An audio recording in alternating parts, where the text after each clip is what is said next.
ఏపీలో అసంపూర్తిగా ఉన్న మెడికల్ కాలేజీల నిర్మాణానికి పీపీపీ విధానంలో ప్రభుత్వం టెండర్లు పిలిచినప్పటికీ స్పందన రావటం లేదు. దానికి సంబంధించిన బ్రేకింగ్ చూస్తున్నాం. అధోనిలో మాత్రం మెడికల్ కాలేజీ నిర్మాణానికి కిమ్స్ సంస్థ బిడ్ వేసింది.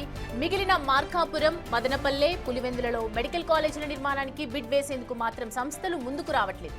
దీంతో ఏం చేయాలనే దానిపై ఏపీ ప్రభుత్వం ఫోకస్ చేసింది. వైద్యారోగ్య శాఖ మంత్రి సత్యకుమార్ అధికారులతో సీఎం చంద్రబాబు చర్చలు జరుపుతున్నారు. ఇదే మోడల్లో మరోసారి టెండర్లు పిలవాలా లేదా అనే దానిపై చర్చలు జరుగుతున్నాయి.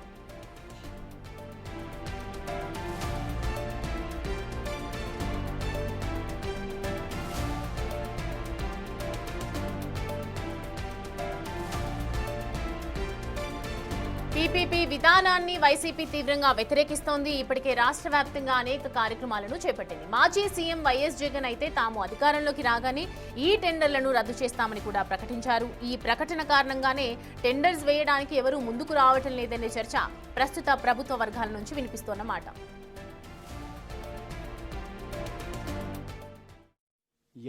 రేపొద్దున మనం ఇన్ని ప్రయత్నాలు చేసిన తర్వాత కూడా ఎక్కడన్నా కూడా చంద్రబాబు నాయుడు వినకుండా దీనికి ముందుకు తీసుకొని పోతే మాత్రం ఆ తర్వాత కాలేజీలు తీసుకున్నోడిని మాత్రం మనం అధికారంలోకి వచ్చిన వెంటనే 2 నెలలు జరగక మునిపే అందరు జైళ్ళల్లో ఉంటారు.